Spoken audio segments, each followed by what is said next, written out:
नमस्कार। तो हम अभी इस वक्त खड़े हैं भारतीय जनता पार्टी की गहलोत विरोध रैली, कांग्रेस विरोध रैली के मंच के बिल्कुल सामने, और हमारे साथ मौजूद हैं अरुण चतुर्वेदी जी, जो भारतीय जनता पार्टी के वरिष्ठ नेता हैं, पूर्व मंत्री रहे हैं, और हम उम्मीद करते हैं कि जो नई सरकार का गठन होगा उसमें भी उनकी बहुत बड़ी भूमिका होगी। आपका बहुत बहुत स्वागत है सर।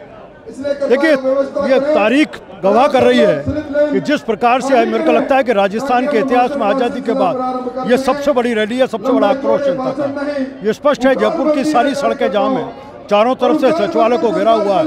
आज जयपुर में प्रवेश करने वाले सारे रास्ते जाम है। ये प्रकट कर रहा है कि ये जन विरोधी सरकार, जो महिला विरोधी है, युवा विरोधी है, किसानों को आत्महत्या करने पर मजबूर होना पड़ा, कानून व्यवस्था ध्वस्त हो चुकी है, तुष्टीकरण की पराकाष्ठा हो रही है।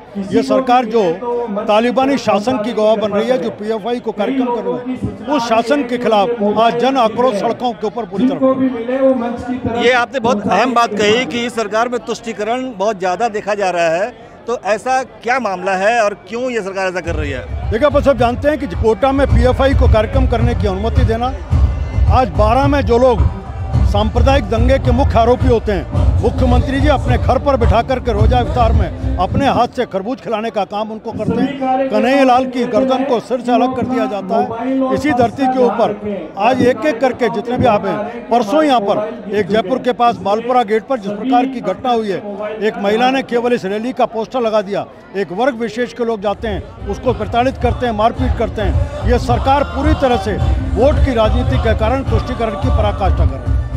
तो ऐसा माना जा रहा, कहा जा रहा है कि गहलोत सरकार खुद ही अपनी हार मान चुकी है और मंत्री अपने बंगले खाली करके निजी निवास स्थानों पर जा रहे हैं। कितनी सच्चाई इस खबर में? बिल्कुल सही बात है।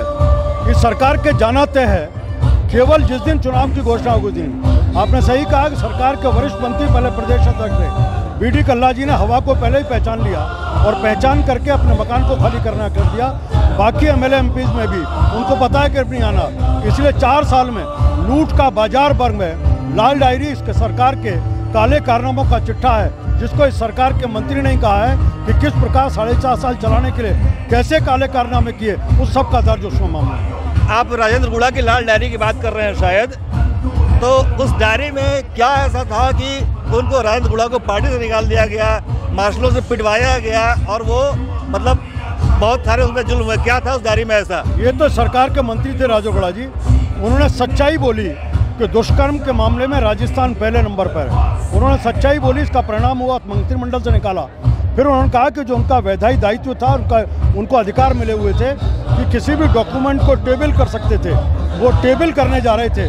उस समय सारी सरकार फिर पड़ी, लात घूसों से पिटाई की, डायरी छीनने का प्रयास किया। ये चोर की दाढ़ी में तिनका है, ये स्पष्ट प्रकट कर रहा है। उस डायरी में सरकार का 4.5 साल का काले कारनामे है, काला चिट्ठा है, और उसके डर से मुख्यमंत्री जी लगातार गुड़ा के खिलाफ पीछे लगे। लाल डायरी इतनी महत्वपूर्ण है कि स्वयं PM मोदी ने अपने भाषण में जिक्र किया उसका। आप कुछ बताइए कि अंदर में शांति धारीवाल का और बाकी सारों क्या किस किस का जिक्र है उसमें? नहीं, मैं नहीं कह सकता, लेकिन एक एक करके जाना, जिस प्रकार सरकार डरी हुई है और विधानसभा के पटल पर नहीं रख सकते, उस सबसे इसको पता लगता है कि उस सरकार में कांग्रेस सरकार के काले कारनामे, मुख्यमंत्री जी ने जादूगरी जो अपने सरकार को बचानी, उस सारा चिट्ठा उसमें है। इस कारण मुख्यमंत्री सहित सारी सरकार भयाक्रांत है और इस डायरी से आज परेशान है। राजेंद्र गुड़ा पहले बसपा में थे, फिर कांग्रेस में आए, तो क्या उम्मीद करें इस बार भाजपा में आएंगे वो? भारतीय जनता पार्टी ने, अभी तो कांग्रेस के मंत्री के नाते उन्होंने आरोप लगाए थे, इसलिए एक मंत्री को लोकतंत्र की बात करने वाले मुख्यमंत्री ने उसके लोकतांत्रिक अधिकारों के ऊपर हमला करने का। बहुत बहुत धन्यवाद सर।